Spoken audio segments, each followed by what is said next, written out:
Yes, y'all. Episode 1.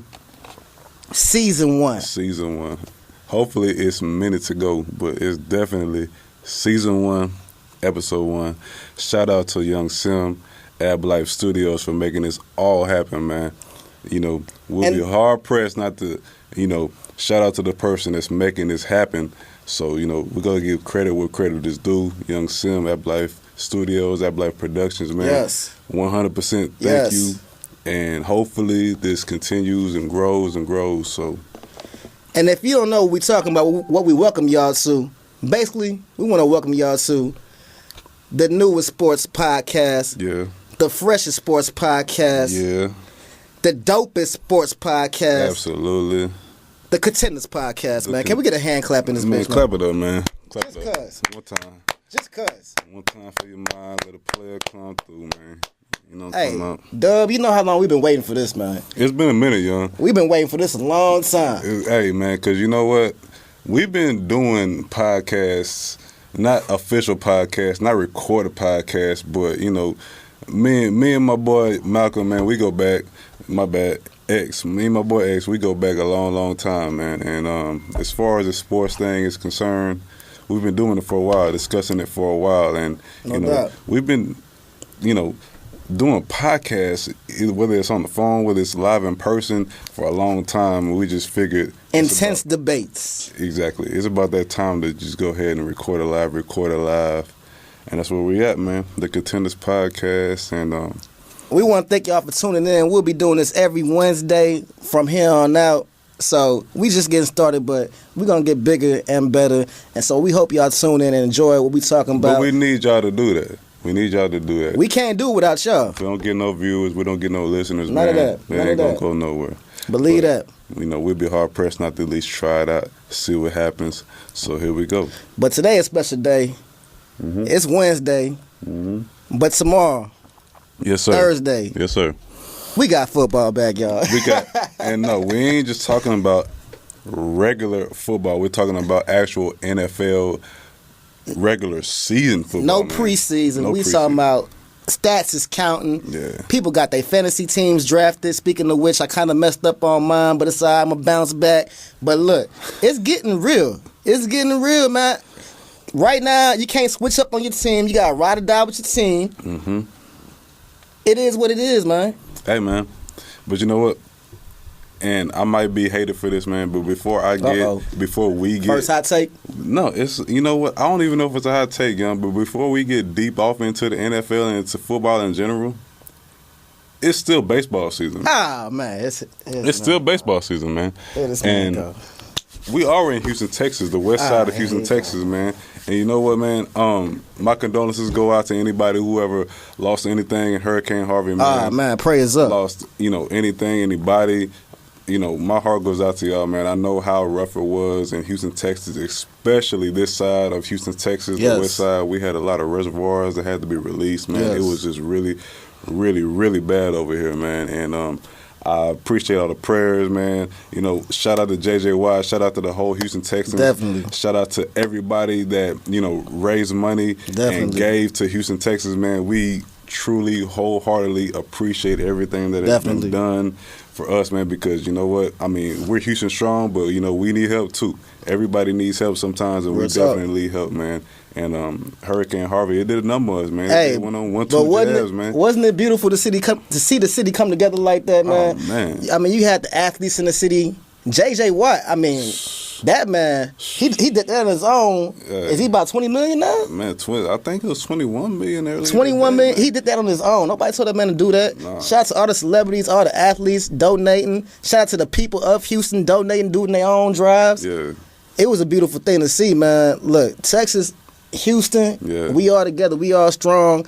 And unfortunately, it took an event like that to prove that. But look, we all in this together, and that's a beautiful thing that had to be mentioned about that, man. I mean, not only that. I mean, even our so-called rivalries when it comes to sports, man. Straight up, it puts sports to the side, man. Everything happens for a reason, unfortunately, and necessarily sometimes, man. And when you have places like Dallas, you know, and teams like the Cowboys or Rangers, man, that's donating to the city of Houston, it's not about sports, man. It's all about humanity, man. And, you know, everybody down here needed the help and the relief they can get, man, and we're getting it from places we never would have thought would happen, man. So before we even get this podcast officially started, we had to explain that, present that, and that's what we're doing right now, man. So shout out to everybody who's gave to Houston, Texas, man, that's gave to somebody in any way, man, to, you know, help out with Hurricane Harvey and the disaster it's had, man. Just thank you. Shout out to you, man. Thank you all. It's a long process, but trust me, we will bounce back, y'all. Don't even trip. You already know. We will bounce back. But back to the topic at hand, man. You want to talk about baseball first? I have got to talk about baseball, man, because we in Houston, Texas, man. We got the Houston Astros, man. And they hot. They are. I mean, they're hot, man. They're leading the American League in wins right now. We currently got a 3-game lead on the Cleveland Indians, man. Let me make sure and see if the Cleveland Indians won earlier today, which I'm pretty sure they did. But look, we just made a key pickup, the Astros. We did. We got a new ace in there. We did. Justin Verlander came to us, made his debut last night. He looked good too, man. He looked decent. He got the win. Went 6 strong, man. Went 6 strong. Only gave up 1 run, 1 home run. But we'll live with that, man. I mean, if that's postseason baseball, man, we'll live with 1 home run. I mean, 1 run is 1 run, but you'll live with that every day, all day of the week, man. Yeah, Cleveland won earlier today, man. 5-1 against the White Sox. I think that's a sweep of the White Sox, but we ain't worried about that, man. All we know, the Astros on top of the division. They are. 13 they having a great season right now. 14 games, the top of the AL West. You right.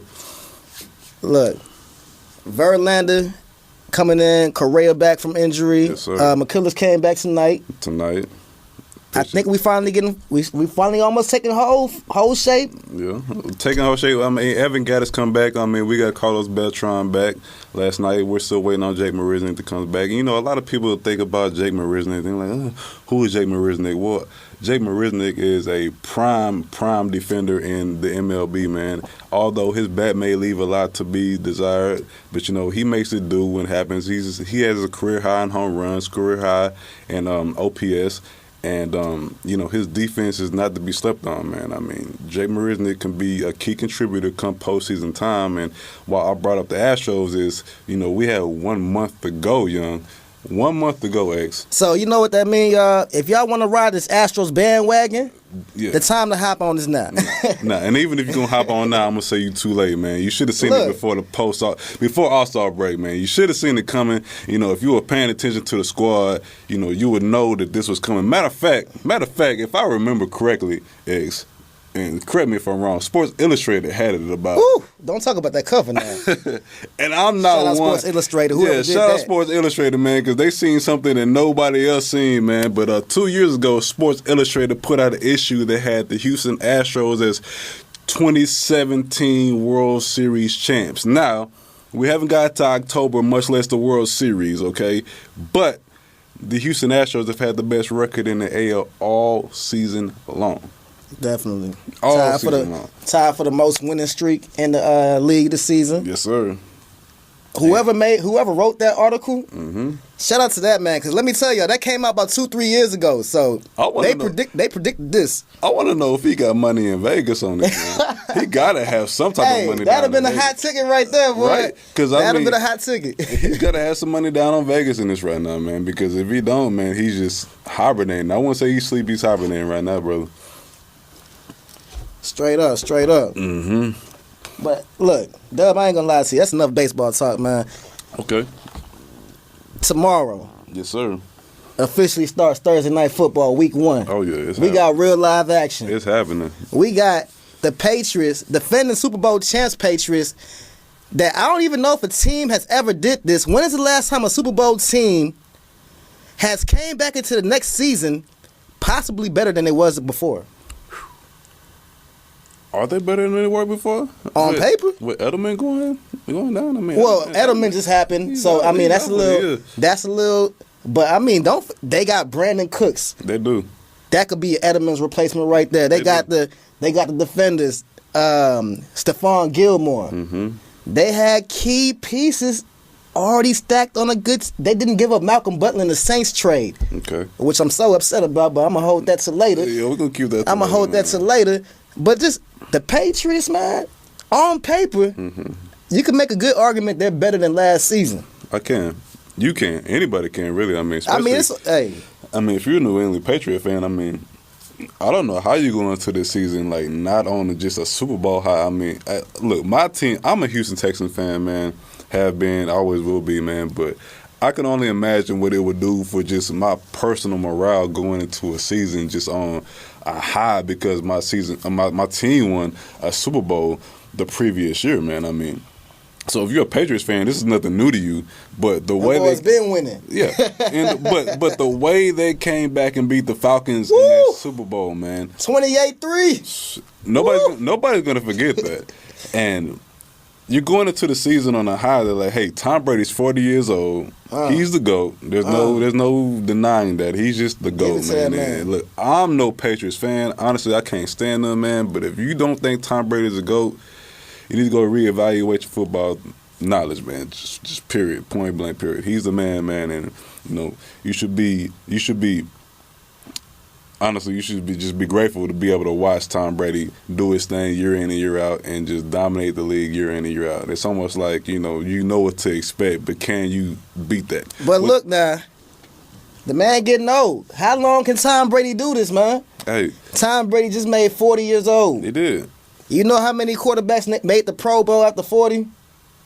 Very few. Was it Brett? Did Brett Favre? Brett Favre was one of the few. I think he did. He's the last one to do it in 2009 when the Saints ended his career. Oh man! I will never forget what the Saints did to Brett Favre in the playoffs. They want to call him Bounty Gate, but that was just good football. Man. That was good football right there. Bounty Gate. I don't know what you would call it. But look, beat your ass gate, man. Like they did Brett Favre so damn dirty, man. God, dog, man. Like I felt bad for that old man. He was doing the Wrangler commercials. Man, he had his salt and pepper going. Matter of fact, I think he was just all salt at that point, man. That boy's skin was the color of his jersey. They did Brett so bad, man. That playoff that boy game, ankle was purple at the end of that. Man, they got some highlight reels on Brett Favre in that playoff game in the Superdome. They tore his ass up. But he the last person or quarterback to have a good season at 40 years old, and that's back in 2009. We're talking 8 years ago, man, 8 seasons ago. But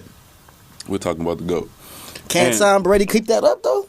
I think so. I don't see why not, man. I mean, Tom Brady, his skill set is not just dependent on, moving around too much. I mean, he's in the pocket. There's, he's second to none. I mean, he does what he does. I mean, He dissects and, dices up defenses better than anybody that's ever played the game. I mean, as long as Tom Brady has a decent, competent O-line, and he doesn't get too much pressure up the middle, Tom Brady's going to do what he does, and that's just dice you up, man, and score points, man. I mean, they don't have to have a running game. Their short pass game is an extension of their running game. And if he can go deep, that's even worse trouble for your team. Now we can't. All right, we giving all the praise to the Patriots. Now we can't even not mention the team they playing now. Okay. They're going against the Kansas City Chiefs. Right. Kansas City Chiefs. I kind of got a sour taste in my mouth still from a couple years ago. Yeah. Of how they played the Houston Texans, that playoff game. But we're not going to talk about that right now. But what we will say is the Kansas City Chiefs. This ain't no easy win now. No, absolutely. This is not an easy win. This ain't no easy game. This is prime time Thursday night football. Yeah. Week 1. Yeah. I'm sure Alex Smith, Andy Reid, Tyreek Hill, them boys coming ready to play now. Oh, they coming ready to play. And I'm not, you know what, and forgive me, Contenders Podcast audience, that's for the first episode, first season, for not remembering if this was last year or the previous year, but if my memory serves me correct, if it wasn't the last time the Chiefs played the Patriots, it was the time before that. They beat the Patriots like 44-10, something like that. They kicked their ass. I mean, they beat the brakes off them boys. So if that was indeed the last time the Patriots played the Kansas City Chiefs, the Patriots got to have something in their back pocket so that won't happen again. Because it was on primetime TV. It's it's not many times the Patriots don't play on primetime TV, and I remember that one vividly. It had to be Monday or a Sunday night, man. But the Chiefs kicked their ass. It was bad. It was bad. It was a bad look on Tom Brady. It was a bad look on the Patriots, and it was ugly. So look, it'll be something. Yeah, man. We giving all this praise to the Patriots because everybody's saying it. The Patriots better on paper than last year. Super Bowl champs. Tom Brady the GOAT. What would we say if we come out week 1, primetime television, and the Patriots get smacked? Are we giving Tom Brady that same praise? Are we still talking about Bill Belichick is the greatest GM? Did he make too many moves? GM/coach. GM/coach. I'm going to call him a GM because we all know who pulling the strings over there. We right on. All right. Can you name the Patriots GM? No, I don't know. I know the owner, Bob Kraft, and I know Coach Bill Belichick. Because anytime anybody talks about the Patriots, it's Belichick and Brady. Exactly. I mean, is there anything else to be? It's kind of like the Spurs. I have to get on the NBA topic. We'll get on to that later on. But greatness, dynasties. Yeah, we'll get on to the the dynasties and the greatness of the past 15, 16 years. But I mean, the Spurs, Patriots are kind of synonymous with each other. I mean, Popovich and Duncan, Belichick and Brady, they kind of go one and the same. They just win and always have everything in front of them as far as knowing what you're going to do before you do it, and they just beat you to the punch. So, yeah, Belichick and Brady. Belichick is a pseudo GM/coach, and Tom Brady is just the greatest quarterback of all time, man. I mean, I know you got Joe Montana, but I'm sorry, man. Like, it's Tom Brady. But not to interrupt anything. The Astros are 2-0 right now on the bad. But that means Lance McCullers has been pitching. And I kind of got I got to get back on baseball real quick. I kind of got this soft spot in my heart, so to say, for Lance McCullers, man, because he's kind of a homegrown guy. And I love to see the homegrown talent produce at an extremely high level and come to playoff time. And we're going to need Lance McCullers to be our third pitcher, man. You don't need to go 3 pitchers deep in the postseason, but you got to have a solid 1, 2, 3 punch in the postseason, man. And if Lance McCullers gets back to what he was doing in April and May, then I think the Houston Astros are going to be just fine, man, with Keuchel, Verlander, McCullers. That's going to be an awesome 1, 2, 3 punch. Good pitching beats good hitting every day of the week, twice on Sundays, man. And you're going to have it in the postseason. But I digress. Yeah, good thing about the Astros, they got both right now.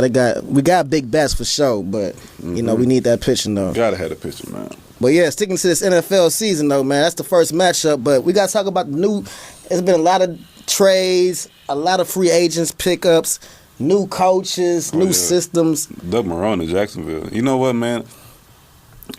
All right, I'm the biggest Houston Texans fan you're going to find. You ain't going to find no bigger Houston Texan fan than that boy sitting right here in front of your face, man. I got the ink on my arm. I mean, I'm just Houston Texans fan through and through, man. I do not have a good feeling about this season.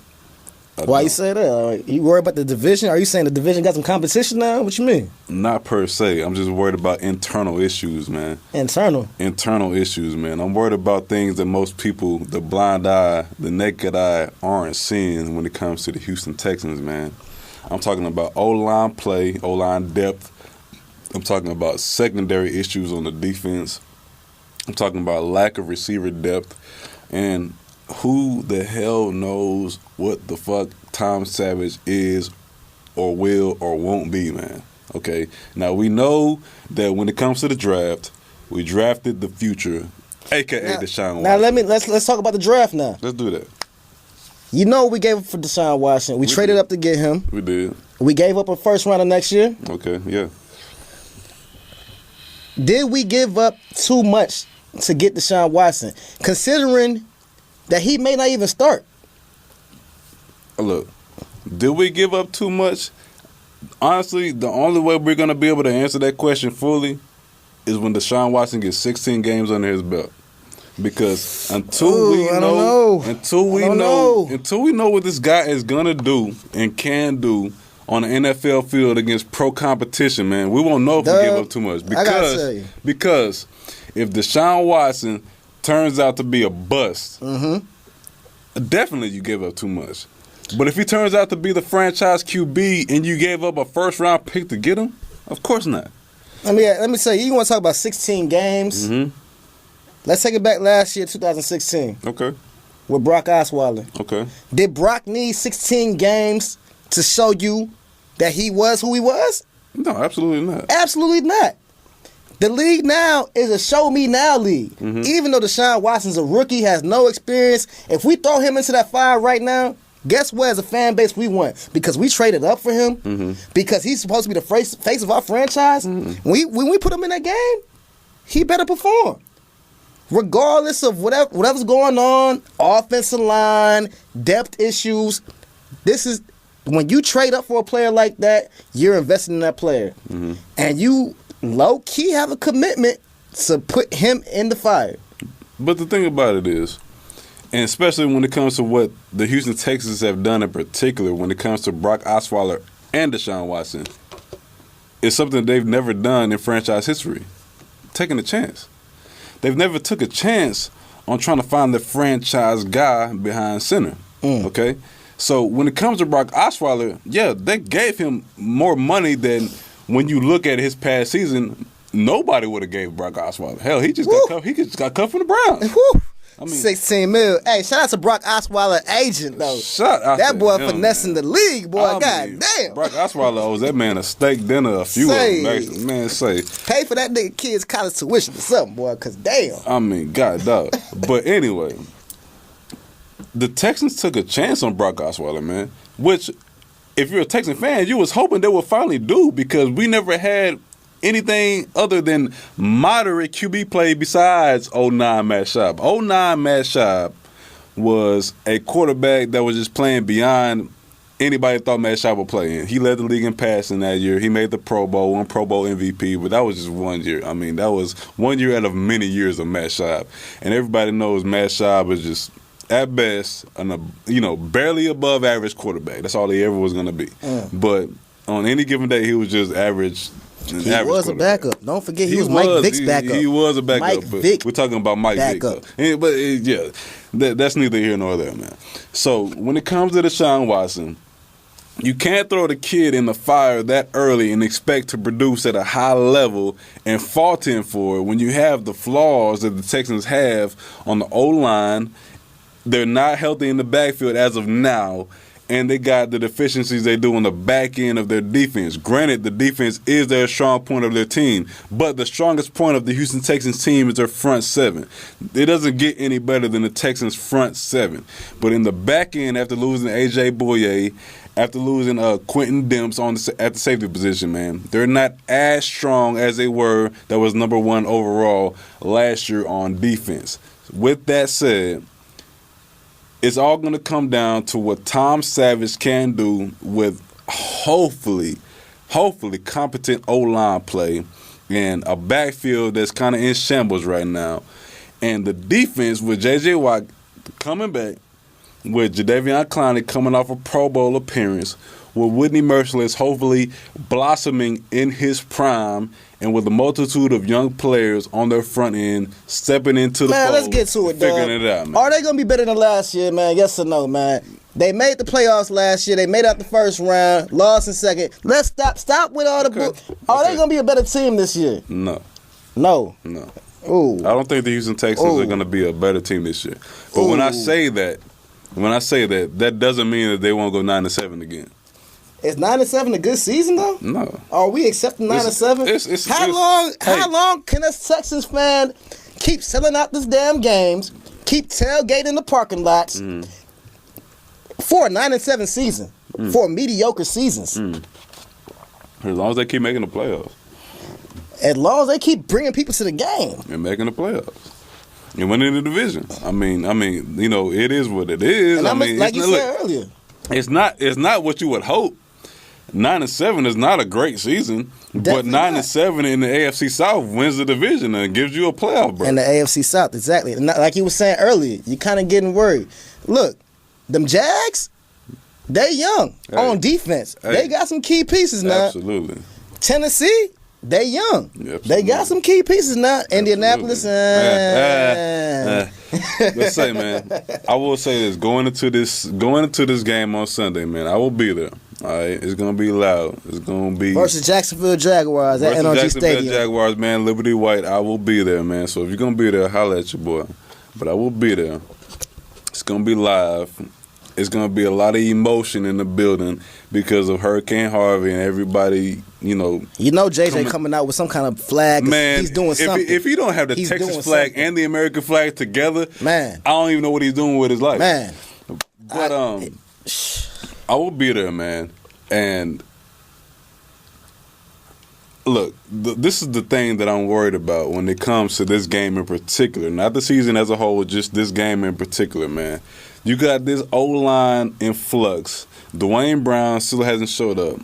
And the Jags got a pretty badass D-line, man. The Jacksonville Jaguars have a solid, if not badass, defensive line, man. They really do. Calais Campbell, Malik Jackson, Dante Fowler. Even though Dante Fowler has just, lived off his name coming out of college, I'm a fan of Dante Fowler. I think that boy's going to be damn good. Shout out Jalen Ramsey out there in that corner locking people down rookie season. Jalen Ramsey, man. A.J. Bouye.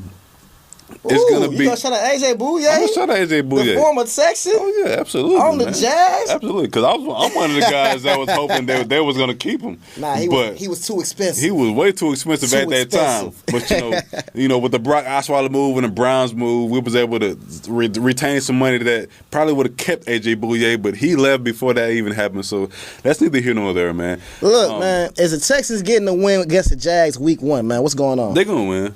They gonna win high scoring game, low scoring game. What's it's gonna be a low scoring game, man. I'm not believing in the offense right now, man. Especially now with Alfred Blue, Dante Foreman ain't playing, man. That boy Lamar Miller under some pressure, huh? Lamar Miller under some pressure. I mean, Braxton Miller's coming off an ankle injury, man. D Hop's there, but no Jalen Strong, no Will Fuller. And not only that, I mean, going into last year, our offense was like, can you even call it average? It was worse than average. Man. I mean, we didn't score no damn points. So, I mean, we're not going to score a lot of points. I'll give the Texans at best 19 points this game, man. The thing about it is, living off the emotion, Blake Bortles being who he is, which is an ass quarterback, I'm expecting some turnovers on defense, man. Definitely. I'm expecting just pretty much a shutout. I don't expect Jacksonville to score any more than 10 points on offense. And if they do, we're going to be in a tight game. Okay, yeah. Because we ain't going to score no more than 19. That's for damn sure. Well, let me just shout out Leonard Fournette coming out the LSU Tigers, man. Because his first game. It's going to be a tough one going against that front line the Texans got. Yeah, boy. But, that's going to be a great matchup to see. That boy was a beast in college. Yes, sir. I want to see what he can do in the NFL now. We line up against some big boys. Yeah, man. I mean, look. If you didn't pay attention to Leonard Fournette at LSU, you just didn't really pay attention to college football, which is fine. I mean, some people do, some people don't. But Leonard Fournette was an absolute grown-ass fucking man in college. And coming out of LSU, man, he was highly touted, man. And, going to the Jacksonville Jaguars, I mean, I'm not happy about that because now we got to face the guy 2 times a year. And if the Texans aren't focused on the run game all game long, all week long, then they're gonna be in for a long fucking Sunday, because there's gonna be a lot of Leonard Fournette, a lot of Chris Ivory, and there's gonna be a lot of that all day long, because you're not gonna depend on Blake Bortles beating you with his arm. I mean, who the hell banks on that? Nobody that's in their right mind. So that's where we're at, man. That's real, man. And once again, you are watching the Contenders Podcast, Episode 1. Ab Life Studios. At Ab Life Studios in Houston, Texas. We want to thank everybody for tuning in right now. Yes, sir.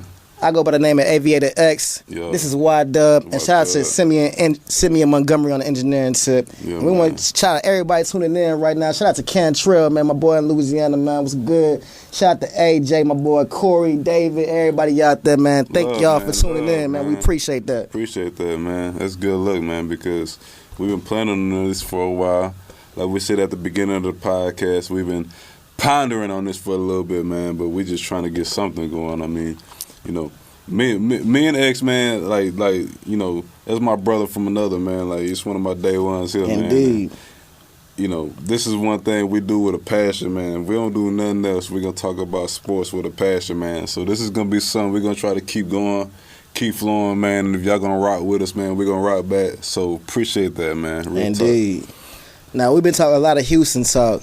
Uh-oh. Can I get one section in? Yes. For my boys. I was waiting on it. To be honest with you, Young, I was waiting on it, and I'm surprised you didn't bring it up early in the podcast. You know, I'm letting it flow. I'm letting it flow. We had our Texans talk, we had our Astros talk. But in case y'all don't know, man, I love the Texans. I live in Texas now, Houston. I did all the games. The Texans pay me. Already. But I'm a loyal guy.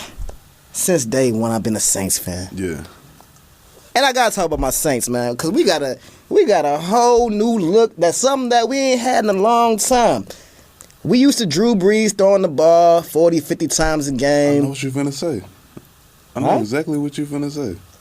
We used to Drew throwing the ball 40, 50 times a game. Yeah. But let's face it. I love Drew. It's my boy. He brought the first Super Bowl to the city. Texas native. Shout out to Drew Brees. He did go to school in Austin, Texas. But look, the man getting kind of old. His shoulder kind of having problems. And, we might ease on the load a little bit. So what we do, we go out and get who? All day Adrian Peterson, man. Adrian Peterson. Another Texas native. Shout out to Palestine. Adrian Peterson in the backfield with Mark Ingram, who was the first Saints running back to go over 1,000 yards since Deuce McAllister. Then since who? Since Deuce. Since Deuce. Deuce is loose. Woo! We talking about he's the first running back since Deuce to go over 1,000. Wait, we got some running backs in that mix that was between man. Deuce Reggie and Bush. Reggie Bush ain't touched that. Darren Sproles ain't touched that. We talking about it's exclusive company right now. Yes, sir. And then not only do you got Mark Ingram, Adrian Peterson, the Saints traded up in the third round to get this young rookie from Tennessee, Alvin Kamara. All right. Now, I don't know if you heard of Alvin Kamara. I have. But he's Darren Sproles 3.0. Okay. Now, look. Before you put any .0s on Darren Sproles, I need you to make sure it's a .0 on Darren Sproles because there ain't been none before and none after that's kind of like Darren Sproles. Darren Sproles is one of a motherfucking kind, my nigga.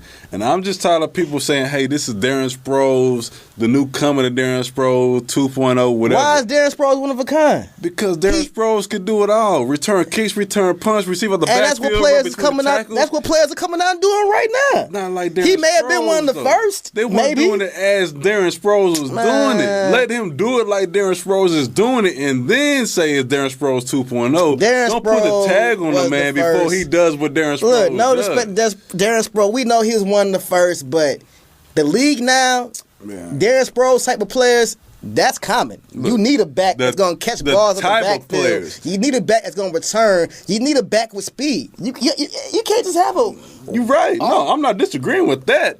But the point of doing it to Darren Sproles' level is where I have a problem with people comparing him to Darren Sproles. Well, he a rookie, so we don't know what he gonna do yet. Exactly. So chill on the comparison. I'm talking about in the Saints offense. Okay. This is Darren Sproles 3.0. Okay, that's what I mean by that. Man, my point is let him produce at a Darren Sproles level in the Saints offense before I'm not even talking about stats. I'm talking about as far as how he's being used, he has that Darren Sproles role. He's gonna be the back catching screens. Okay. He's gonna be the back catching passes out the backfield. Okay. The Saints haven't had a running back like that since probably I'm gonna call Darren Sproles. If I'm a Saints fan, I'm gonna call him an all-purpose back. I ain't gonna call him a Darren Sproles back until he does what Darren Sproles does. That's just me.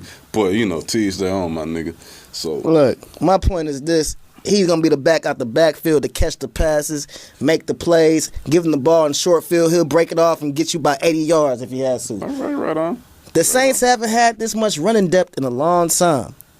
And now defense, what we do in the draft? Defense looking good. Defense is looking a lot more, Come on. But as compared to the past 2 seasons, it can't look no worse. I'm going to just throw that out there. But can't get no worse than 2, though. But as far as the preseason is concerned, the Saints defense looks a lot more solid, man. Especially that front, man. Shutter Rankins, I'm a huge fan of Shutter Rankins, man. Yeah. That boy's gonna be the truth. He's gonna be a problem. You're gonna hear about him. We take preseason with a grain of salt, though. We know that don't count. That don't mean nothing at all. But the signs they showing is very good. And This first week, we got a major matchup. Monday Night Football. We starting the season off prime time. Good, man. We taking it to Minnesota. It's gonna be good. Where the Super Bowl will be played. Super Bowl 52 will be in Minnesota. Mm-hmm. So hopefully, have you took a look at that stadium, man? I haven't seen nothing about it, but I know that's a bad motherfucker. I know Minnesota's cold, so I'm glad it's a dome. Hey, I hear that shit. But man, that's a badass motherfucking stadium, my nigga, man. That stadium was a beast, man. Real talk. That one and the new one in Atlanta. I know you kind of partial to anything in Atlanta, but hey, they got some badass stadiums going on in them two venues right now, man. That's just what that is. Well, I'll be glad to see the Saints go out there and get their first win in somebody's new stadium. Mm-hmm. That'll be a nice little look, man. But Monday Night Football primetime matchup. Adrian Peterson going against his old team. I'll be watching. Did the NFL do this on purpose? Absolutely. Like, come on, man. The storylines they be having to be the NFL on point. Man, schedule makers know what the fuck they're doing. I mean, come on, man. I mean, they know what they're doing, bro. That's a nice matchup, man. AP going back to Minnesota, man. But the NFL ain't so on point on everything, though. What you think about this whole Zeke situation, man? The man wasn't charged with nothing. Police ain't find no evidence on him. No.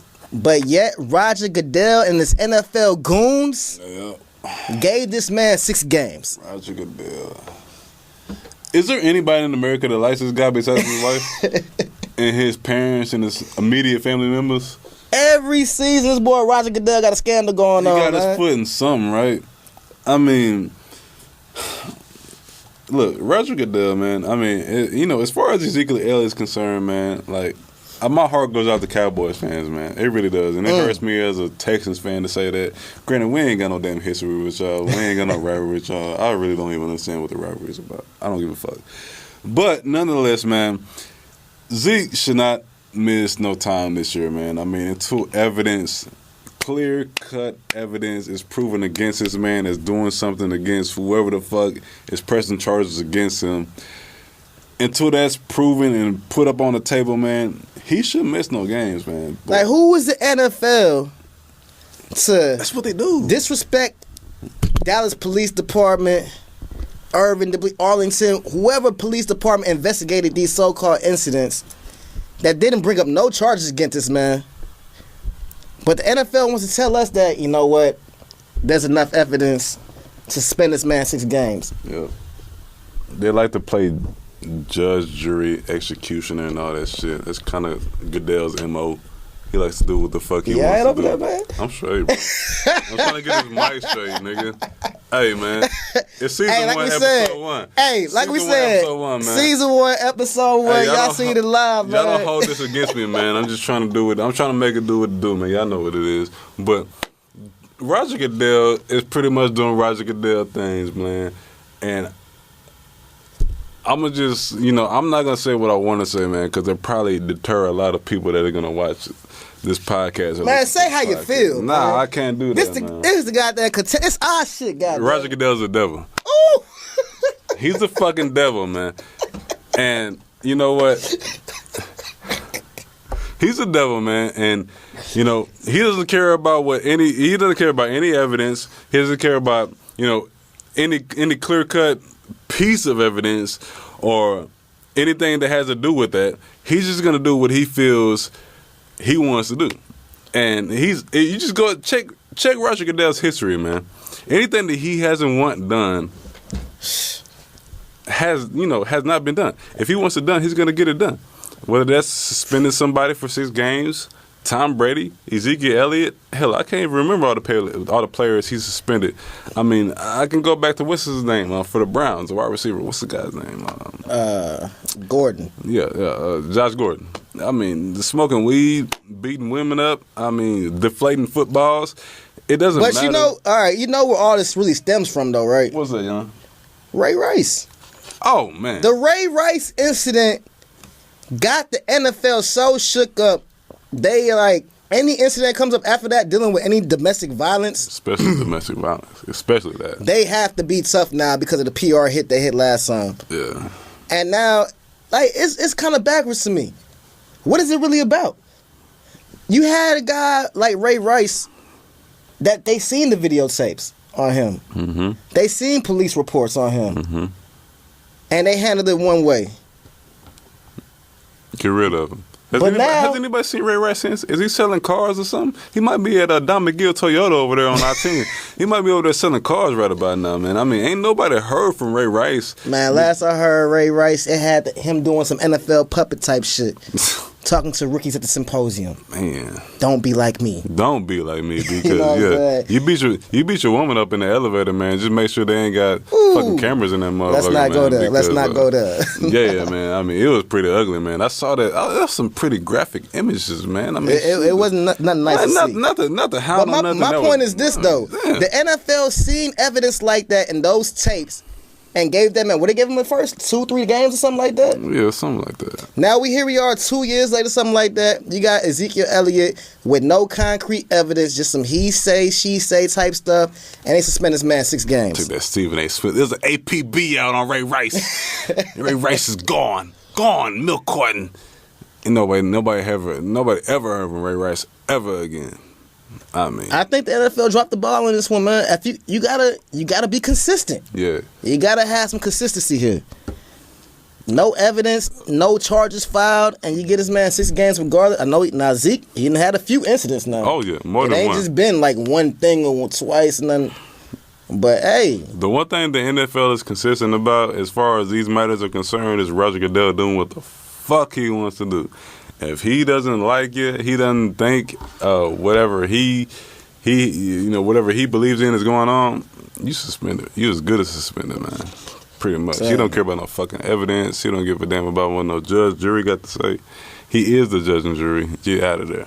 Tell you, man. You might as well just keep your nose clean. Don't smoke no weed. If you like beating up women, don't do that. Don't do nothing. Do everything that's within the NFL guidelines. The NFLPA will tell you what you can and can't do. If you ain't following the rule book, shame on you, because you're out of there, bro.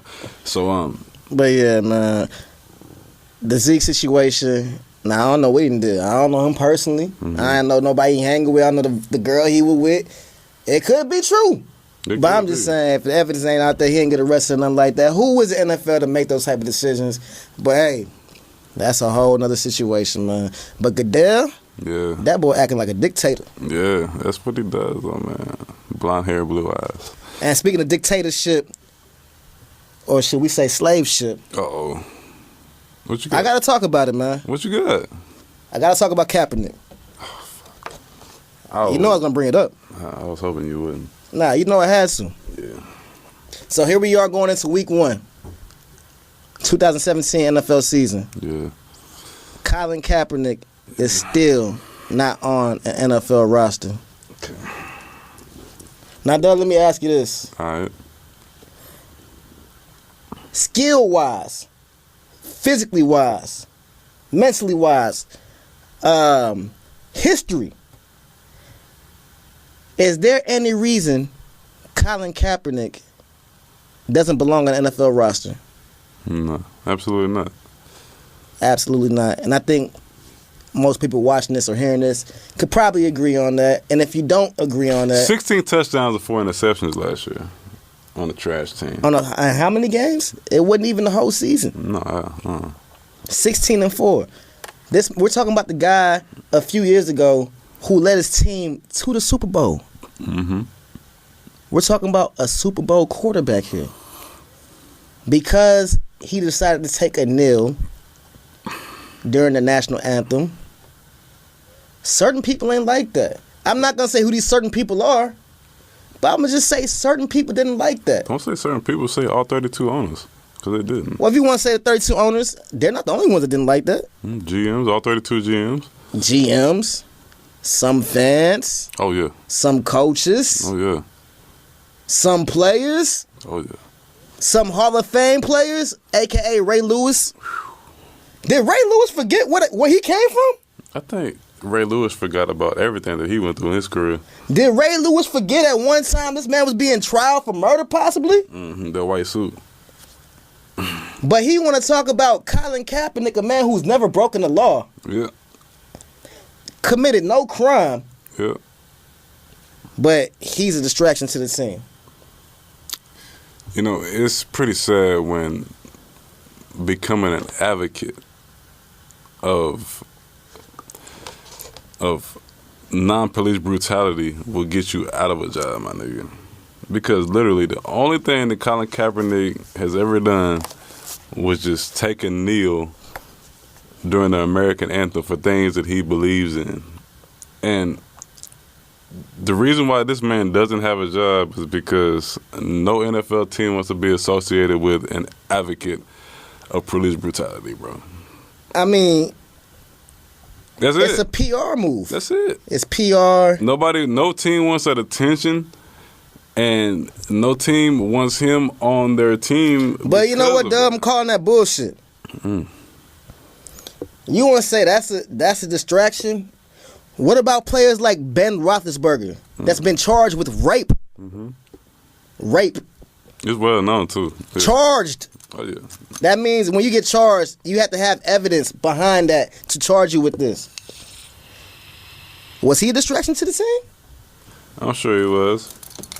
But at this day and age, with what's going on right now, you know, I'm not trying to say that, you know, Ben should have a job or shouldn't have a job, or when all that was going on, you know, he shouldn't have been, you know, as outlawed as Colin Kaepernick is. But, you know, Colin, like, make no mistake about it, the only reason this man doesn't have a job is because he's an advocate of police brutality and will not stand up for the national anthem. If he would have a job. But everybody knows, it's well known that he's going to take a knee during the national anthem, and they're going to have fan backlash. No, none of these owners want to deal with that, and that's why this man doesn't have a job. I'm not saying it's fucking right, but that's why he doesn't have a fucking job. It's not because he can't play, because everybody knows that he's better than 85% of these backup quarterbacks in the league. So basically what you're saying is, in the NFL, you can't do nothing but be an athlete on the field. Yep. We don't want you to say nothing. Mm-hmm. We don't want you to represent nothing. Mm-hmm. We don't want you to do nothing to organize. Now let's flip the script. Okay, here we go. Okay. Like we talk, like how we start the show. Hurricane Harvey. Yeah. What J.J. Watt did for the community. Yeah. Raising money. Does that have anything to do with his football play on the field? Oh, absolutely not. But we're not worried about that, right? That's okay, right? Yeah. For what it's worth. He's bringing awareness to the hurricane. Mm-hmm. Right? Mm-hmm. Relief efforts, money, yeah, all that. So, we flip it to Colin Kaepernick. Maybe Colin Kaepernick's fighting for a minority, an injustice of a certain group. Yeah. No, there's no maybe to it. He is. But that situation is getting handled totally different. Oh, yeah. When he's just trying to bring awareness to a situation, just like J.J. Watt was doing. Yeah. I don't get it. No. Well, really, I do get it. Yeah, you get it, and, you know. I'm just painting the picture so somebody else can get it. You get it just like everybody else gets it, man. But, you know, there's no denying that it's fucked up and it's wrong. Look. No matter how you want to point it. From AV8R X on the podcast of the Contenders, yeah, I'm riding with Colin Kaepernick, man. I am too, and I don't think there's anybody with a right mind that's not riding with the guy, man. I mean, you got to realize what is going on and what he's standing for and why he's doing what he's doing, man, and why this man doesn't have a job. Because there's really only one reason this man doesn't have a job, and that's because he refuses to, you know, give in to what the NFL wants him to give in to, what, you know, some of the fans want him to give in to, and he's gonna stand by what he stands by, man, and why he took a kneel, man, and he's gonna stand by that shit. And you know what? Honestly, I tip my hat to the guy, man. Oh, no doubt. Believe in what you want to believe in, man, and stand up for what you want to stand up for, man. At the end of the day, life is bigger than football, and what that man took a stand for, he's still a man of his word. He's still out there donating to these different groups out there. And they're still buying jerseys. And look, shout out to Kaepernick, man. Look, whether it's on the football field or off the football field, it's going down in history, and we will remember that. Yeah, man. Shout out to Colin Kaepernick, man. Salute you, man. Tip my hat to you, bro. Can we get a little NBA in here? A little NBA? We can get a little NBA in here, man. I mean, we got enough time. Can we talk about the major trade this offseason? Which one? That's the question, man. The major trade. What major trade? The Kyrie Irving trade? Exactly. The Chris Paul trade? I mean, what trade are we talking about right now? You know what? Excuse me, because I was going to talk about the Kyrie and IT trade. Hey, you know, it's been a long offseason. We are in Houston, though. The CP3 trade kind of just like... Yeah. It's just like it went under everybody's. You know? It did that to everybody. But you know why I think it's flying under the radar right now? What was that? We missing one more piece. 2 more pieces. 2. In my opinion, this is the Contenders Podcast. Trade wise, at least. This is the Contenders Podcast. This is the Contenders Podcast. We all gonna have what the fuck we believe is gonna happen and what we need, man. As far as what needs to be done in order to take them bitch ass, hoe ass. Oh shit! Oh, I can't stand that boy got personal with I can't stand the Golden State Warriors, man. God, I can't stand them, man. And you know what? I couldn't stand it before, but if anybody made it even worse, it's Kevin hoe-ass Durant, man. Oh, man. You know what? I can save a whole podcast for Kevin Durant and why I don't like his motherfucking ass. But I'm going to just leave it to this, man. We're going to talk about the major trades right now, man. We're going to talk about Isaiah Thomas and Kyrie Irving and Chris Paul, man. Yeah, CP3 to the Rockets. Chris Paul to the Rockets, man.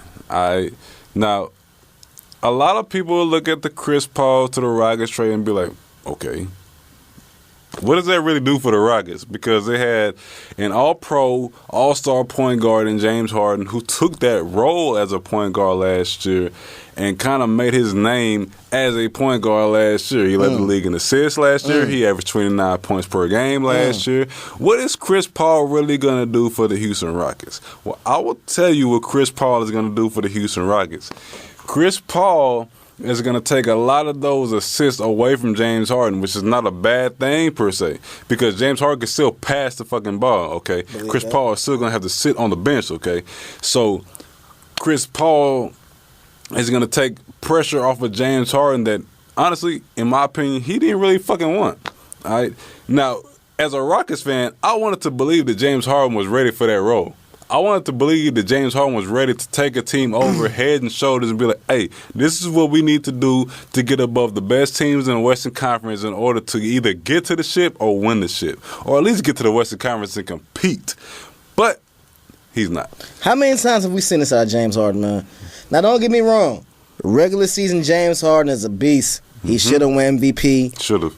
This season for sure. At least twice. Even last season, he should have had that shit too.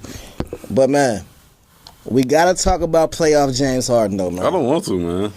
I don't want to either. I'm a Houston Rockets fan. I don't want to talk about playoff James Harden. Rockets playoff James Harden pisses me the motherfuck off, man. Excuse my language. Is there a reason? Like, what happens? James, we be seeing your ass in the club every other week. Oh, yeah. I know, because you know we got it here in Houston, man. We got all the clubs, and that. You know what? I know it's that a party. may be the reason this nigga loves Houston so goddamn much, man. Because he loves the club scene, man. I know it's a party every night. Every night. I know we got a lot of strips. Yeah.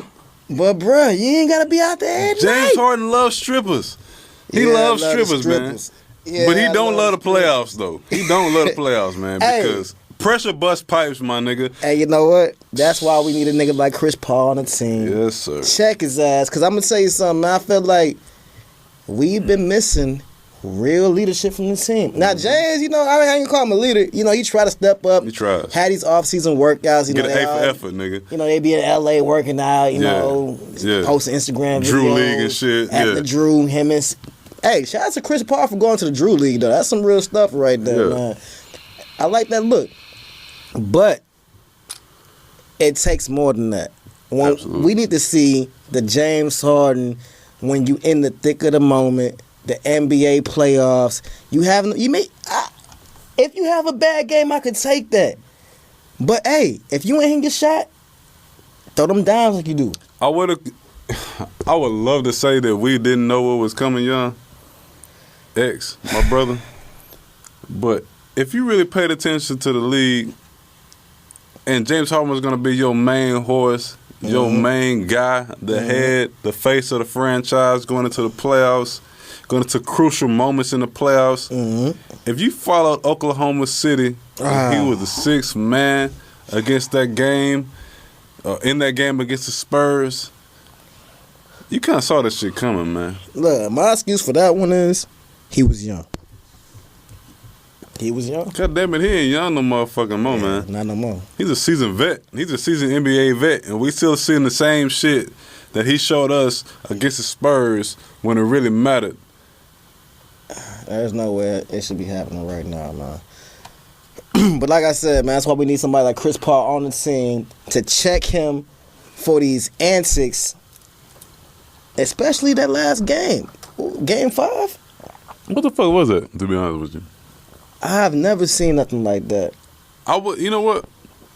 I'm not one of those guys that says, hey, sports are rigged, the NBA's rigged. But you be hard pressed You be hard pressed to tell any Houston fan that game was fucking rigged. After a nigga's averaged 11 assists, 29 points all year long, and then only takes 11 shot attempts. And then foul out in the third quarter. In the closeout game of the series. I ain't never seen nothing like that. Look, I hope James Harden has somebody in Vegas that put in a nice couple mil on that line on the game. He don't need it though. That's my. He don't need James it. Harden don't need no damn bread. Ain't no telling what he was going through. Ain't no telling. Somebody might have said throw the game. Ain't no telling what kind of pressure that boy was on. But I'm gonna tell you, that was not no regular NBA season playoff game. Man, that shit hurt my heart, man. Because I'm a huge James Harden fan, man. I'm a big James Harden fan. But that there, that series alone right there, man. I got a pantheon of Houston sports figures that I consider like greats. All right? It's Andre Johnson, Hakeem Olajuwon, not in any particular order. Right. Andre Johnson, Hakeem Olajuwon, and then you get down to the modern day athletes: J.J. Watt, James Harden, Jose Altuve. You know, and James Harden, honestly, he was above J.J. Watt in my opinion, man. Even though J.J. Watt has won 3 Defensive Players of the Year, all right. 3 defensive MVPs. Lord knows how many Pro Bowls he done been to. James Harden was still my guy, man, because he made the Rockets relevant again. But after that shit last year, man, I knocked him all the way down, man. He's behind everybody. I can't. James Harden has some making up to do as far as I'm concerned, as a personal Houston sports fan is concerned. And James Harden has a lot of making up to do to me, man. He's going to have to come through in some big moments, and it ain't going to be in the 82 regular season, man. A regular season, James Harden, we love you. That ain't going to help you. We know what the fuck you're going to do in the regular season. Playoff James Harden, we need you. We need you. We fucking need you, man. And we know what Chris Paul going to do in the playoffs, man. He going to give it all, man. But Chris Paul ain't never got past the second round of the playoffs. James Harden, you have twice. Woo. That's our backcourt. Yeah. We got 2 guys that ain't never got it done. They ain't never got it done when it means something. 2 of them. Hey, but you know what that means? It's time for y'all to link up and do big things. Cause look, the city show is counting on it. Yeah, man. And for everybody that's listening to this podcast right now, we really appreciate you guys, man. Contenders. All you females, all you ladies, we really appreciate y'all, man. The Contenders Podcast, Season 1, Episode motherfucking 1, man. Look, it's fresh. Hopefully this shit goes for a long time. Yep. You know, me and my boy X, we've been thinking about it, pondering about it for a long time. We finally put it to fruition right now. And we're going to try to keep this shit moving. Hey, look, you can catch us every Wednesday. Every Wednesday. We're going to be doing a live feed. And on Thursday morning, you can get the link on YouTube. Yeah. And we will be on iTunes pretty soon. And y'all can shoot us a comment, a message, or whatever y'all want to hear us talking about. I mean, you know, your disappointments or what we had to talk about, whatever. We open to anything. We doing this for y'all. Yeah, I mean, Chris, y'all tired of hearing the same old boring niggas on the radio? Talk to them. Dancing all in the videos. Yeah. Come to the Contenders. Lord knows I got 2 left feet. I can't dance, my nigga. So, yeah, let's get it. Hey, but look, I go by the name of AV8R X. I go by the name of Y-Dub. My partners know me as Y-Dub. Y'all might know me on Facebook as Marcus Devine. But, yeah. We giving out governments? I'm giving out the government. I ain't got nothing on my record, nigga. I don't give a damn about my government. If you know me, you know me. Hey, man, look. You know me. A lot of people might not know me as Y-Dub. So, you know, it's Y-Dub. I did. Other people know me by Marcus Devine. You know what I'm talking about. Well, just call me anything you want, but you can't call me broke. This is the Contenders Podcast, Episode 1, and we will be back, y'all. Will do.